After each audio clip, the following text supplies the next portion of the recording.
But don't worry, I'm only going to speak for 20 minutes this time. I'm going to be doing the first half of the seminar, and I'll be mainly looking at working culture in Japan and a sort of typical day in the life of somebody working in Japan. And then for the second half of the seminar, we've got Susan Meehan from the Daiwa Anglo-Japanese Foundation, which is also representing the JET program at today's event.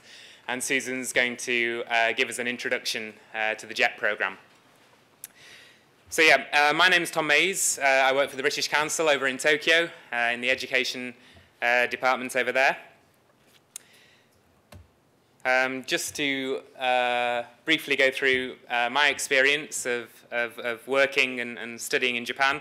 So as those of you who participated in the first seminar will know, I studied Japanese studies at university in the UK, during which time I went out to the UK, out to Japan even, for around half a year, where I studied at Hokkaido University. After my study abroad experience, I did an internship. So that was my first experience of working out in Japan. I worked for a lubricant company in Tokyo for 2 months. That was set up by a friend of a friend. So that gave me a good insight into the private sector in Japan and working culture in a sort of fairly typical Japanese company. Then after I graduated, I went straight onto the JET program. The majority of people on the JET program go over to Japan and teach English as AETs. Because I already spoke a degree of Japanese, supposedly, I was able to go over there as something called a coordinator for international relations, which means, well, you basically go over there and you engage in various projects and programs introducing your country and encouraging exchange, in my case, between the UK and Japan. So when I was on the JET program, I was fortunate enough to be placed in the most sought-after city in Japan. So when you apply for the JET program, you get to write a choice of 3 places you want to go. I ended up in Kyoto City, even though I didn't put it down on my application form as somewhere I wanted to go. But apparently Kyoto City is the most sought-after location on the JET program, so I was very lucky there. I worked for Kyoto Prefectural Government, so the Kyoto regional government there, for 2 years. And yeah, my activities were varied, to say the least. I'd be interpreting for foreign dignitaries when they came over, so I'd interpret for the governor of Kyoto Prefecture, for example.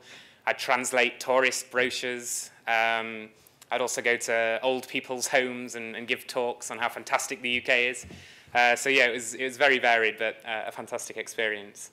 And then after 2 years on the JET program, I entered the British Council in Osaka. I went straight into the education department there, and encourage education exchanges between Japan and the UK. And as of last year, I'm now at the office in Tokyo.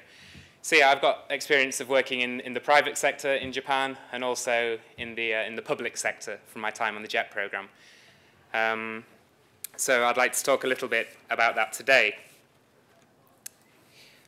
Before I start talking about work in Japan, I think it's important to say that I'll be generalizing in today's talk. Obviously, not each company or workplace is the same. You know, your working experience in Japan will vary if you're working for a major multinational or a small and medium Japanese enterprise, for example, or if you're working in the public sector. So I will be generalizing to a degree. So first up, I'd like to talk about a sort of typical day in the life of someone working in Japan. So first of all, breakfast.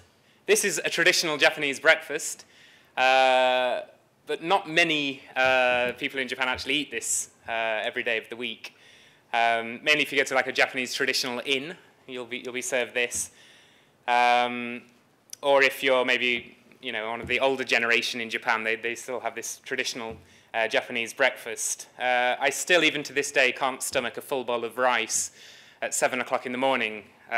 So I prefer to pop down to the local Starbucks and get myself a croissant and a coffee down there. So yeah, breakfast in Japan is very much up to you, but I think the majority of people in Japan, including mainly young Japanese people, sort of prefer a sort of typical Western breakfast. Then you've got the commute to work. Now it's a bit of a mixed bag commuting in Japan. On the plus side, the trains are ridiculously efficient and are guaranteed pretty much to be on time.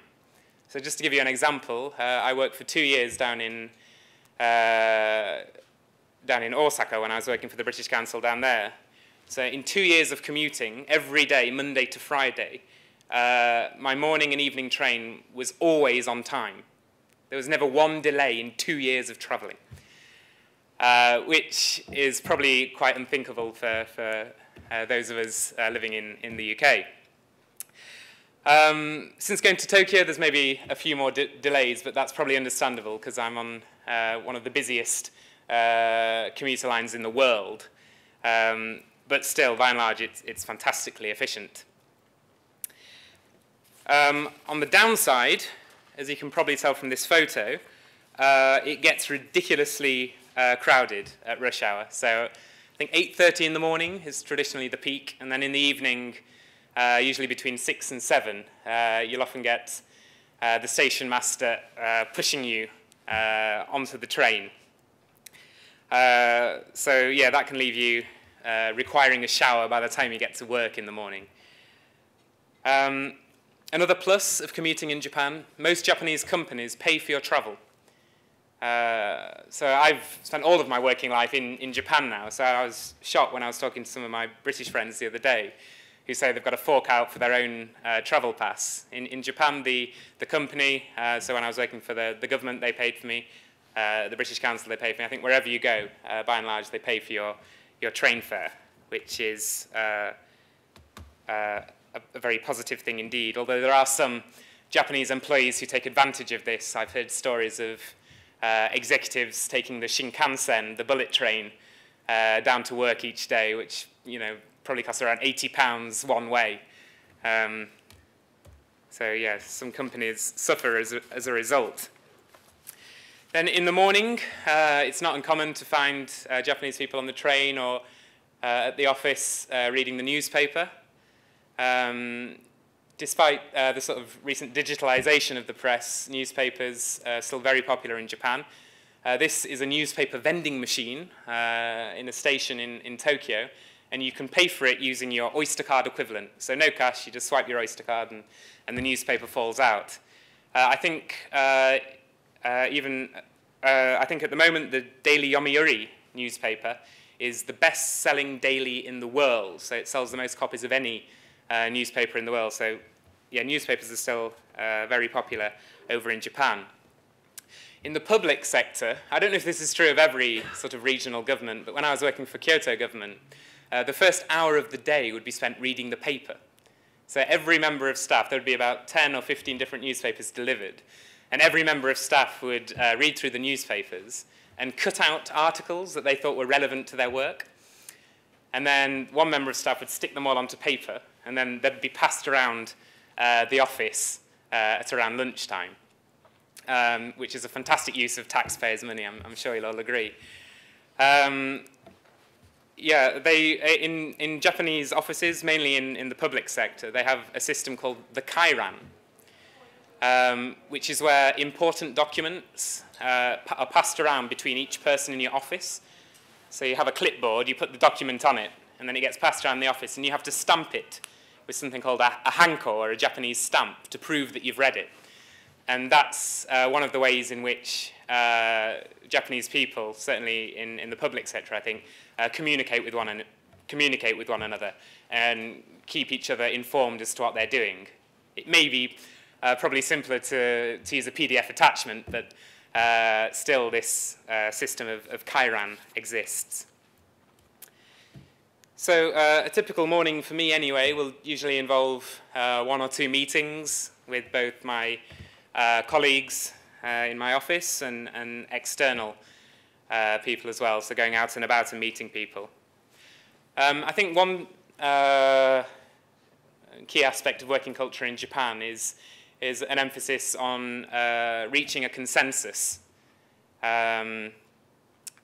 Certainly for internal meetings, certainly in the case of my working experience, we spent a lot of time discussing whether to go ahead with particular projects, listening to the opinions of all of the colleagues, and then reaching a conclusion. I think it's fair to say that Japanese by nature are quite risk-averse, and I think part of their risk management process is to go through these meetings where you come to a general consensus before progressing on any particular project.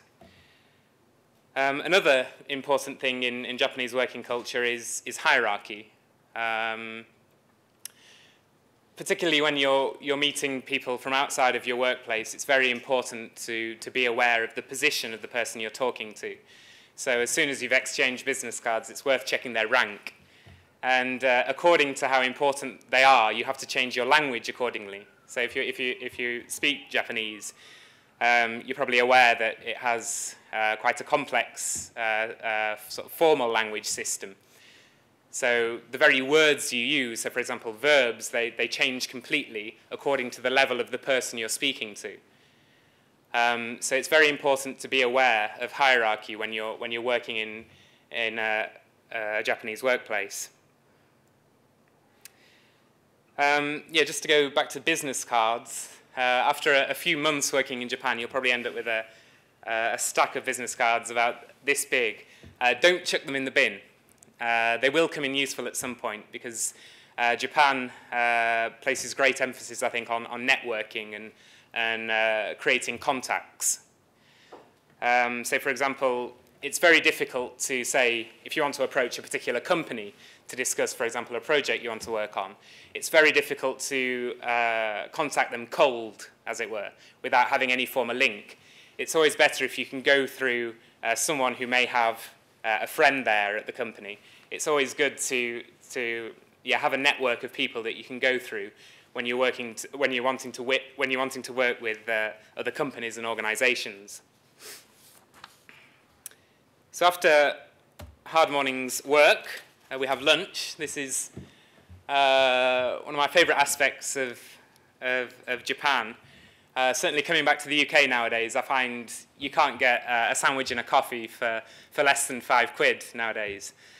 In Japan, you can get a bento or a Japanese lunchbox like this for around 400 or 500 yen, which I guess is around £2 or £3. It's filling, it's healthy, it's fantastic food. Alternatively, if you like your Western food, there's also hundreds and hundreds of McDonald's and Burger Kings. I think Japan has the second highest number of McDonald's shops anywhere outside of anywhere in the world, so it's second to America. I'm not much of a McDonald's man myself, but they do have quite interesting burgers according to the season. So this is the special moon viewing burger, which is sold only during the month of September, moon viewing season in Japan. So it's got a sort of egg with a yolk that's supposed to resemble the moon. So they've got certainly an interesting array of menus. Then after lunch, it's back to the office, so more telephone calls, sorting out the afternoon post that usually comes around 3. Always on time, always next day delivery. Yeah, one thing about working in Japan is everything is very efficient. So for example, if you want something printed out, they'll usually do it in 1 or 2 days. It'll be delivered to you straight away, right perfectly down to spec. If you want to post something, it can usually be delivered the next day. They place great emphasis on efficiency and customer service. So that makes working in Japan, from a sort of logistical point of view, very, very straightforward and stress-free. Yeah, but this high level of customer service is also expected of you as well. So when you work in Japan and you're dealing with people from outside of your office, it's very important to be efficient in your, for example, speed of reply. So it's the norm to reply either the same day or the next day. It's fairly impolite to keep someone waiting 2 or 3 days for a reply. And it's always important to be very polite in your correspondence with people from other organizations. So after a hard day's work, it's time to go out on the town with your colleagues for an enkai, which is, I don't know, it sort of means get together. Going out drinking and eating with your colleagues it's maybe a bit of a stereotype, but it's very much part of Japanese working culture even today, particularly in the private sector. So maybe less so when I was working for Kyoto government on the JET program. Maybe we'd have a sort of party or get together once a month there. But when I was doing my internship at the lubricant company I mentioned earlier, that was almost on a daily basis, going out drinking with my boss and fellow colleagues. Even if you don't drink, it's important, I think, to go along to as many of these sessions as you can. It's kind of considered, not great form to always turn them down. So do try and make an effort here if you're thinking of working out in Japan. Just to give you an idea of the emphasis on these sort of get-togethers and drinking sessions in Japan. This is an advert that's currently up at my local train station in Tokyo. It's an advert that's been put up by a website that gathers information on restaurants in Japan and has details of sort of special offers and special drinking deals. And this advert's, promoting using their site for the end-of-year party. Japan's very big on its Bornenkai, as they're known, Bornenkai, which literally means forget the year party. So this advert, I'll just briefly translate it. We need festivals. We need a place where we can behave like idiots. We need friends. Let's get together in great numbers. Let's talk about crap and laugh until we cry. The end-of-year party is our festival. Japan, let's come together and say cheers. So, and then in the background, you've got your sort of typical salaryman there, chinking the beer glass. The Forget the Year Party, I think the name's quite apt because many of your superiors or bosses would hope that you forget the party itself the following day. There's a sort of tendency for your superiors to stand on tables and maybe wrap their ties around their head in the karaoke parlor afterwards. But yeah, these are all great fun.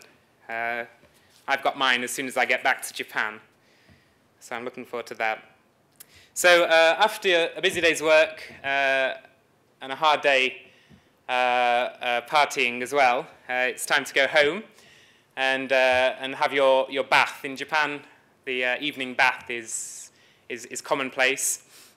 Japan, obviously famous for its onsen or hot springs, luxurious, very deep baths. And it's one of the things I think all Japanese people look forward to when they come home.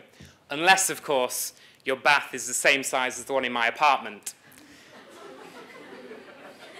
Yeah, I won't keep that up too long. Okay. So just to recap on some of the points of working culture in Japan, these are sort of the key words that I've covered there. So hierarchy, consensus building, customer service, and networking. So they're sort of, I think, keys if you want to succeed with a career in Japan. Okay, now I'm going to sort of introduce some more practical information on various resources and various opportunities for working in Japan. It's probably important to say before I mention all this that any work you undertake in Japan requires a working visa. So I think if you go over to Japan on the JET program or, for example, on working holidays, arranging a visa is fairly straightforward. If you want to go over to Japan and work for a Japanese company, they will have to agree to be your visa sponsor, and they will have to provide the visa for you. So you can't just go over there and start work straight away. So first up, in terms of working opportunities, we've got working holidays. This enables you to go to Japan and work for up to 12 months. One of the criteria for participating in this scheme is that you're going to Japan with the intention of traveling and experiencing the country. So the main intention can't be working over there. The idea is that by taking part in the working holiday scheme, you can do work from time to time and make some money to support your travels in Japan. The age range for those who want to apply is between 18 and 30, and annually there are spaces for up to 1,000 UK nationals. So when I go out to my local bar, for example, there's a few Brits who work there. They've come over on the working holiday program, so it's quite common to go over there, sort of, make some cash at maybe a restaurant or a bar, and then spend the rest of your time traveling.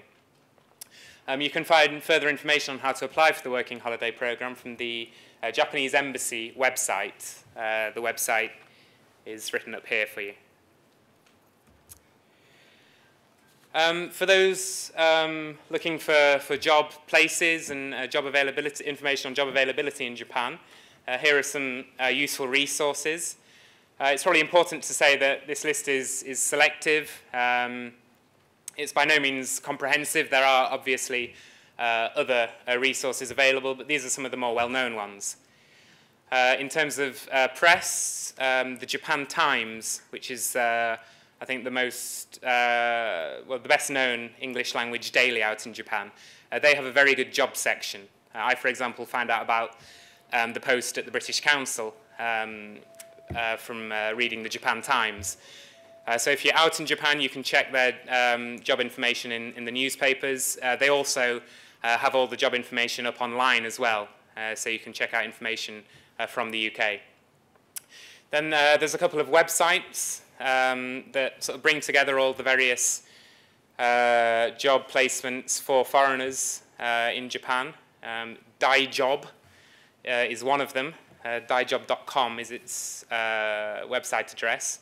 Daijob coming from Daijobu, which means okay, or everything's okay in Japanese.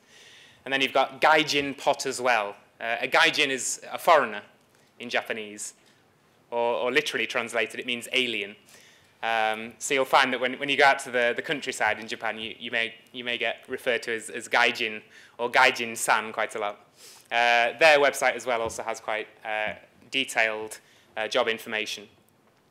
Then there's quite a few recruiting firms as well, offering positions, some for bilinguals, so people who speak both Japanese and English, some for people with only a limited degree of Japanese, but who are fluent in English.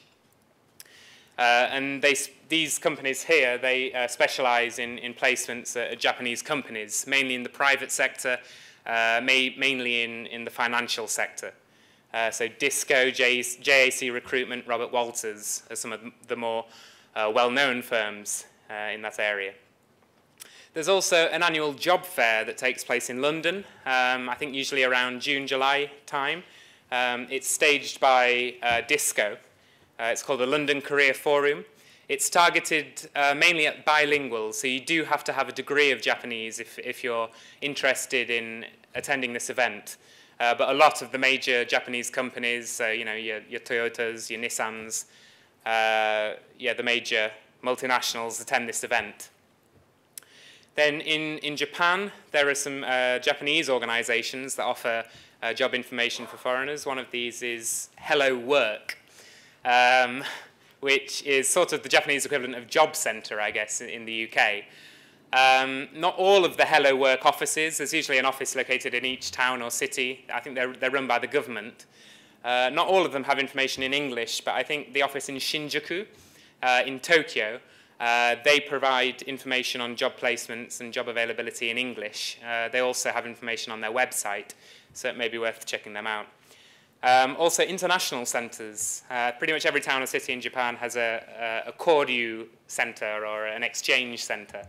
And they usually have a sort of information board that may have information on sort of, requests for English teachers and various placements like that.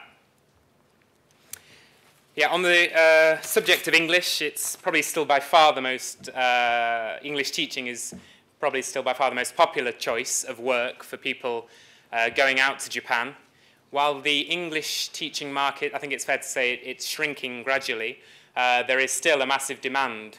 So you've got organisations like the British Council, Interact, Berlitz, Aon, GABA, Shane, all of which recruit native English speakers to teach at their schools. And these are scattered all throughout Japan, pretty much. So there's certainly a wide variety of options there.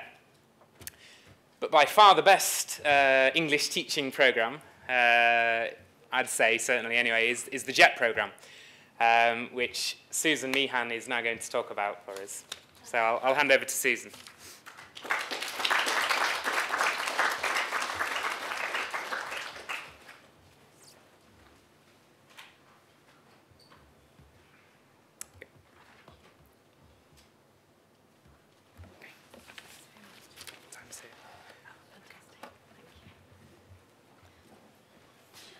Hello, it's great to see so many of you here today interested in the JET program.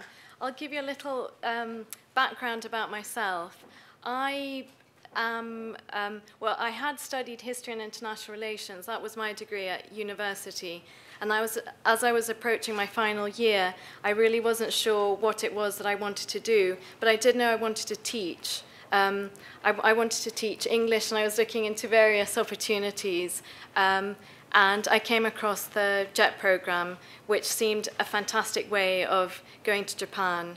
The fact that it's supported by the Japanese government was one of its attractions, and also the fact that there was a briefing before going out to Japan, the fact that there's a possibility of learning Japanese while you're on the program, and the fact that there's such a strong support network were all reasons which made me apply for the JET program in the first place. I went to a place called Saitama, which is just out, it's on the outskirts of Tokyo, so I could go into Tokyo on the local train line, and I'd be in central Tokyo within 20 minutes. But the city in which I lived in was quite rural in parts, so it had Japanese rice fields, and some of the schools, half of the schools in the city were quite rural, and the class sizes were quite small. But the other half of the city was more densely populated, and lots of the Japanese families who lived in the new town, or the new town of Shiki City, where I lived, were families who'd spent quite a lot of time abroad, either in the UK or Germany or the States. So there were people who were quite familiar with foreign languages and foreign cultures. So within my city of Shiki, I felt that I had two different experiences of Japan. I stayed in Japan for 2 years, and I decided quite early on that 1 year on the JET program wouldn't be enough to get to learn the language and to get to know all the students in my town. I was teaching at 4 junior high schools, so I'd spend a month at each junior high school, which meant that each time I arrived at a school, it was an opportunity to have a party to welcome me back, and each time I left the school, I'd have a party in order to say goodbye and to say that they were looking forward to me coming back to the school. So on a social level, having those being responsible for 4 schools was very positive. I also taught at 8 primary schools. So every month I would spend 1 week at a primary school, and I would teach kids of all ages, from the first year to the 6th year, which is the top year in the primary school.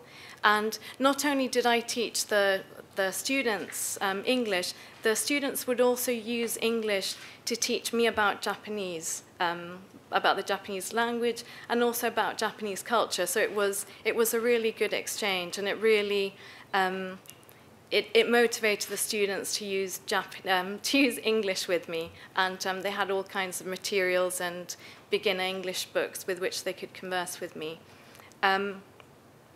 Another reason I stayed on the JET program for 2 years was the fact that lots of my teachers in the first year moved on, and the school year in Japan starts in April, and I arrived in the summer, and lots of my teachers were moved to different schools in the following April, and I became very friendly with the new teachers, and I wanted to spend at least another year with them. I found it very hard to leave Japan after the 2 years on the JET program, but I decided that 2 years was quite a good length of time. I came back to England and I did a TEFL qualification, which is a 1-month course to learn how to teach English as a foreign language. And on the basis of that, I actually went back to teach for a private English conversation school called Shane. And on that occasion, I was based in Kanagawa Prefecture, which is where Yokohama, Kamakura, these famous towns are located. My experience on Shane was great, but quite different to the JET program, and I can tell you more about that later. Having finished teaching at Shane for 1 year, I came back to the UK, and I was really keen to improve my Japanese language skills, so I did a master's at SOAS, the School of Oriental and African Studies, and then I went back to Japan on the Japanese Government Scholarship, or the MEC Scholarship, which I'll also tell you a bit about after I talk about JET. Following the MEC Scholarship, I came back to the UK. I worked at the Embassy of Japan in London for a few years, promoting the JET program and the MEX program, and now I work at the Daiwa Anglo-Japanese Foundation, promoting UK-Japan links. So as you can see, going to Japan initially on that JET program really changed my life. If it hadn't been for the JET program, I wouldn't be doing what I'm doing now. The JET program started in 1987, so it's been running for 24 years now. When it started, there were only 4 countries which participated on the JET program, and these countries were the United States, the UK, Canada, and Australia. And in 1987, in the first year of the JET program, there were about 848 participants from those 4 countries. Now, there are about 4,000 participants on the JET program in any given year from over 39 countries. So that's just to give you an idea of how massively the program has increased. On the JET program, you can be located in any part of Japan. So from Hokkaido, which is the northernmost island, to Kyushu and Okinawa in the south of Japan. And while on the JET program, I'd encourage you to travel around Japan and see as much of Japan as possible. It is such a varied country. You see beautiful seascapes, wonderful mountains, very densely populated cities like Tokyo, but also lots of beautiful rural towns, especially in the islands of Shikoku and Kyushu. And I did manage to travel quite a lot while on the JET program. Okay. As I've already said, the JET program is in its 24th year, and it's still going strong. And since its inception in 1987, over 50,000 people have been on the JET program. In the UK itself, there are over 5,000 former JETs who are part of the Alumni Association, which is a very active association which has regular get-togethers. They have a careers information day for returning JETs in September. They have very informative newsletters. And the London chapter of the JET Alumni Association will meet up at least once a month. The aim of the JET program is to promote links between Japan and the rest of the world. And it's been very effective in doing this. And the other aim of the program is to improve foreign language teaching in Japan. Most JETs teach English out in Japan, but there are a few JETs who go from France and from Germany and who help with the French and German language tuition. In the UK, there are two types of positions for JET participants. You can go out as an assistant language teacher, which means that you'll teach in a classroom alongside a qualified teacher of English. And the other position is the coordinator for international relations, which is open to graduates who already have a good command of Japanese, that's right. Other countries, there are quite a few other countries which have something that's called the Sports Exchange Coordinator, and that's mainly open and available to nationals from countries whose language isn't taught in Japan. So for instance, in the case of Brazil, you might have openings for football, soccer exchange, JET participants, and I think there are ski instructors who participate from Austria. So it is a truly international program. And if you are lucky enough to go out to Japan on the JET program, you'll meet people from all over the world. In 2011, 200 ALT positions were available for UK JET applicants and only 7 CIR positions. Okay. As I said before, the assistant language teacher will be in the classroom with a qualified teacher of English. And the role of the ALT will vary depending on the teacher who you're working with. I was based at 4 different junior high schools, and I had a different relationship with each of my teachers. In some schools, I had teachers who relied on me to come up with the lesson plan for the class. In other schools, the teachers would only ask me to think of a warm-up activity for the class, or a special activity or game that we could concentrate on as part of the class. So the way I worked with teachers varied quite a lot. Sometimes I'd get a teacher who was quite shy of discussing the actual lesson preparation with me, but would tell me what to do, or would give me the lesson plan. And once we got into the class, the lesson would work very well. Usually, the teachers I dealt with had been teaching for quite a few years, so they had quite a lot of experience of teaching and of working with other foreign teachers. Occasionally, I taught outside of the school. I used to spend 1 day a week at the local city office. I'd spend some time there in the education department, and I would teach once a week. I would teach colleagues there once a week, and it was my opportunity to improve my teaching material, because I'd be teaching by myself. So, and it was a way of learning more about teaching itself. When I went to Japan, I had very little teaching experience, but one of my first tasks on arrival with 3 other ALTs from the neighboring towns was to give a seminar to the Japanese teachers of English on English teaching. And that was a huge task, because I hadn't even started teaching at my schools in Shiki.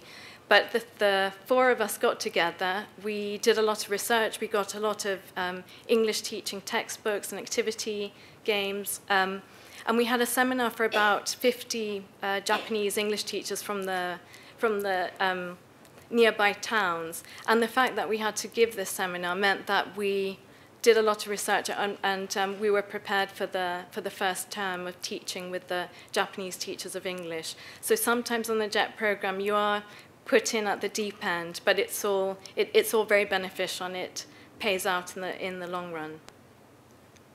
And I could never have imagined that I'd be doing something like that at the time of applying for JET. So I think the possibilities are tremendous. The great thing about the JET program as well is that you're in a normal Japanese school, which doesn't just teach English. It's not a private English conversation school. So I used to sometimes help out with the history classes. I used to do sports with the students. I used to have lunch with the students as well. In Japan, students will have lunch in their classrooms. They'll go to the kitchens to collect vats of rice and perhaps curry, and they'll serve the food out themselves in the classroom. And you all sit together, have lunch in a very social form, and then after lunch is over, it's the duty of the students to clean the classroom. So we would put on music, the Star Wars theme music, and we would all clean the classrooms and the halls for about 15 minutes each day. But the ability to have those occasions with the students and to be able to talk in English with students outside the classroom environment was fantastic. Some of the students in Japan were reluctant to speak to me or to other ALTs. So something that we would devise is to have a letterbox which would keep near the staff room, and students could write questions or letters to us in English, and we would then reply to them or try to talk to them at some point during the lunch breaks or after school. In Japan, the role of the teacher is quite special as well. They have a lot of responsibility for their students. And at one of my schools, I became very, very close to one of the sports teachers who, as soon as school was over, she would have dinner, and she would patrol the little town where we lived to see if there were any students, any of the students who she taught, who might be smoking, who might be drinking, or up to no good. And I took part in these patrols with her a couple of times. But that level of responsibility that the Japanese teachers have is absolutely incredible. As an ALT, as an assistant language teacher, you don't have that kind of responsibility, but it's good to be aware of the stress that some of the teachers might be under. In Japan, if a student gets into any trouble, if a student shoplifts or does something like that, usually the first person who'll be contacted is his or her homeroom teacher rather than their parents. So it's a very tough job, very well respected, but a very tough job. For those of you who might be interested in the CIR position, you do need a good level of Japanese to be able to consider that, because right from the start you will be using Japanese in order to perhaps act as an interpreter or act as a translator. In some cases, coordinators for international relations also do teach English classes. You might be teaching local government officials, or you might be teaching English to people from the Board of Education. One of my friends was a CIR in Gunma Prefecture, and she would regularly, it's a very nice hot spring area of Japan, and it's also well known for its ski resorts. And she often would be welcoming visitors from Australia or New Zealand who'd go to ski there when they couldn't ski in their own countries. So she worked on translating pamphlets about her town from Japanese into English, and she would also welcome lots of foreign visitors and show them around her town.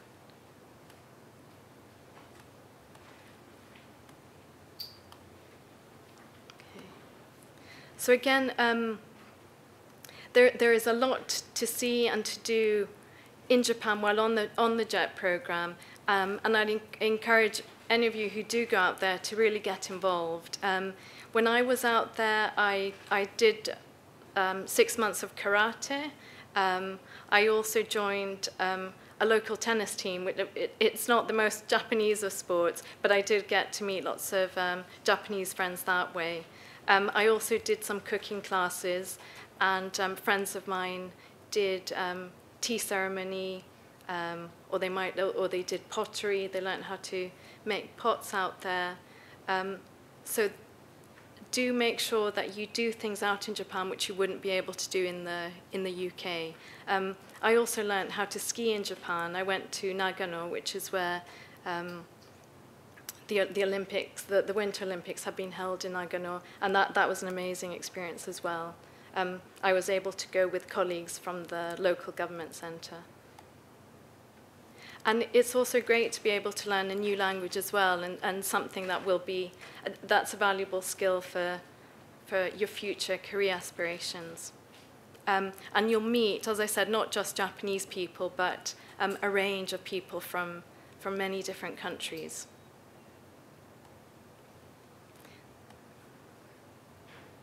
And karaoke as well. Some of you might have tried karaoke here in the UK, but again, Japanese people are very social beings, and they're very welcoming, and there is a lot of emphasis not just on working, but on going out in the evenings and having a good time. And karaoke is part of that as well.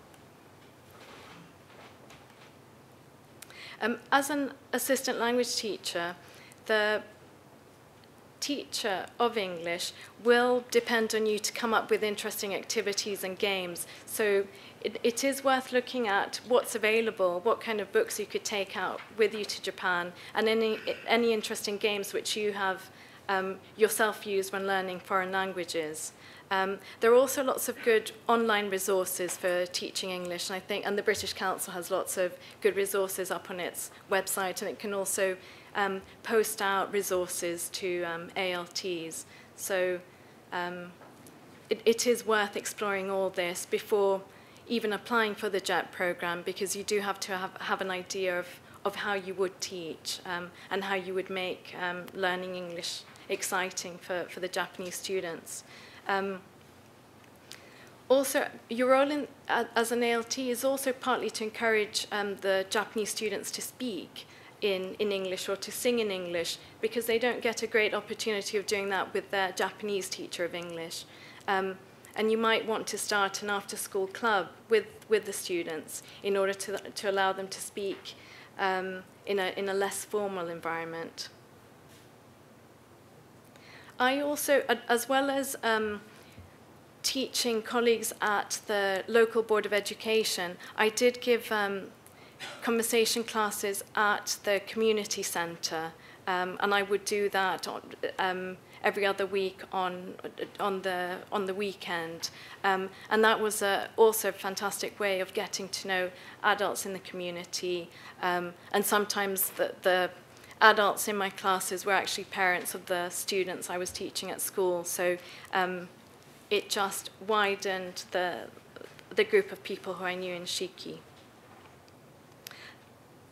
Some ALTs do take part in speech competitions, which means that they'll be reading the speeches that Japanese students will be giving. They might coach the students to ensure that their delivery is good, and they might have to sometimes judge the speech competitions, which are quite popular in Japan. In Shiki, I never had to do that, unfortunately. And there are lots of festivals and events which take place at schools in Japan. There is an annual sports festival and also a culture festival. And as an English teacher, you might be encouraged to help the students put on an English song or an English play. And again, as I said, there are opportunities of perhaps starting up an extracurricular club. It could be an English club, it could be a cooking club. I even had friends who started up French clubs, which would allow students to learn a different language, and they would teach it through the medium of English, which might have been a little confusing for them, but it broadened their horizons. And again, an important aspect of the JET program is that you are going out as ambassador of the UK, and whoever you meet in Japan will consider you a representative of your country, and they will think that that almost everyone in the UK is like you. You might be the only British person that they have known.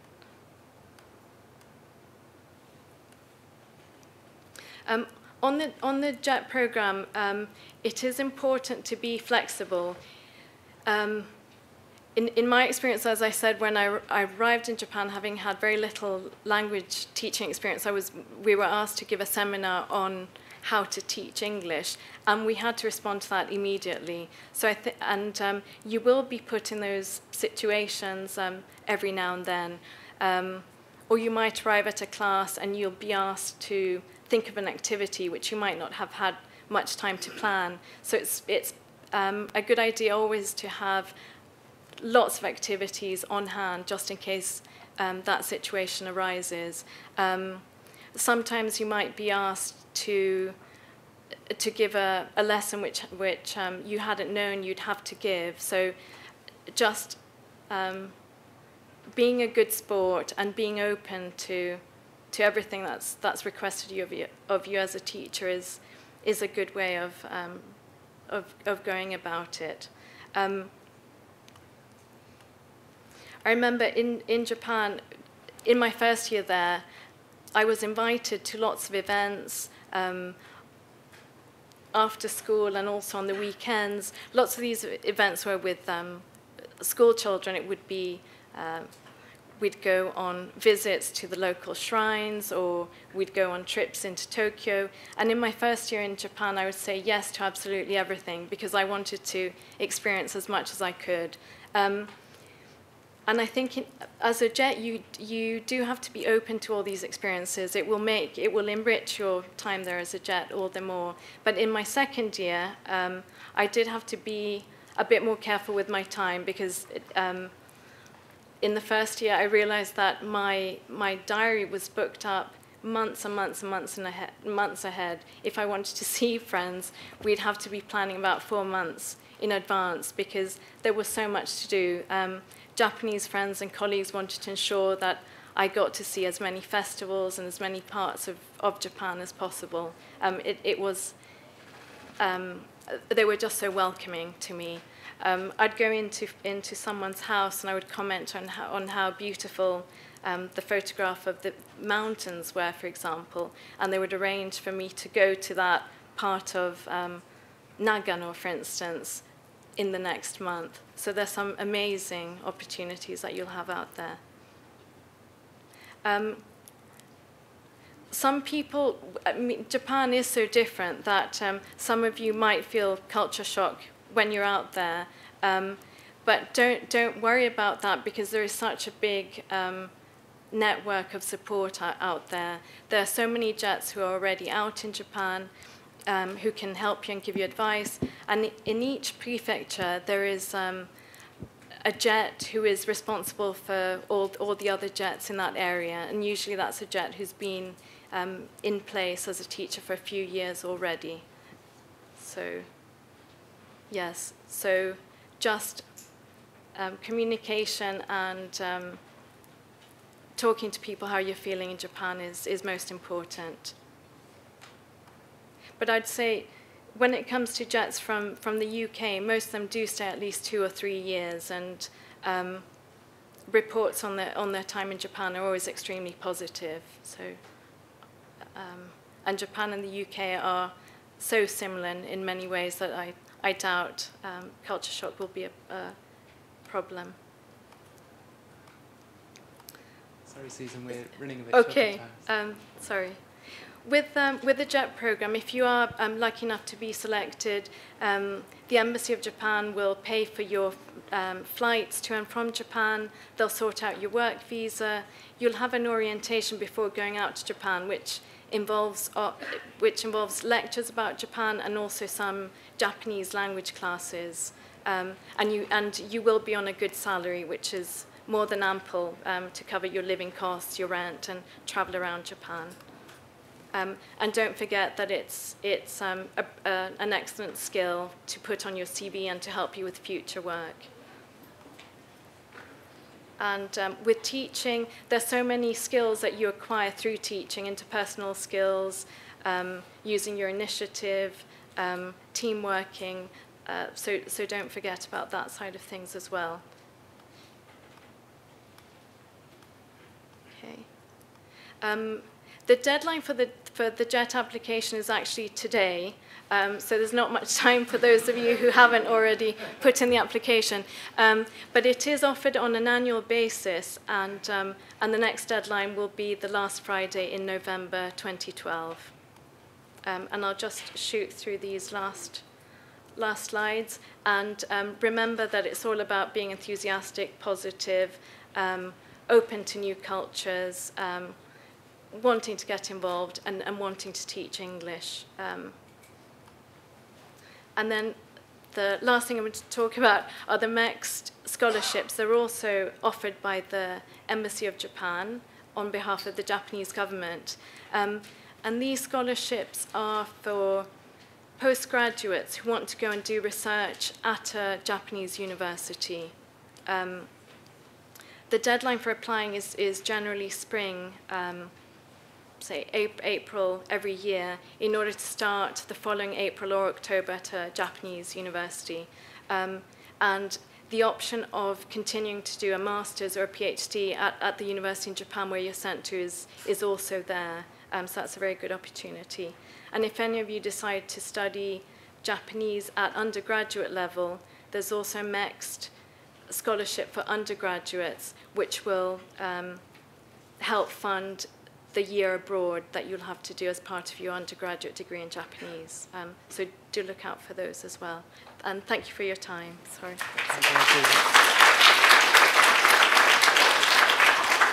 So unfortunately no time for Q&A, but Susan will be at the Daiwa booth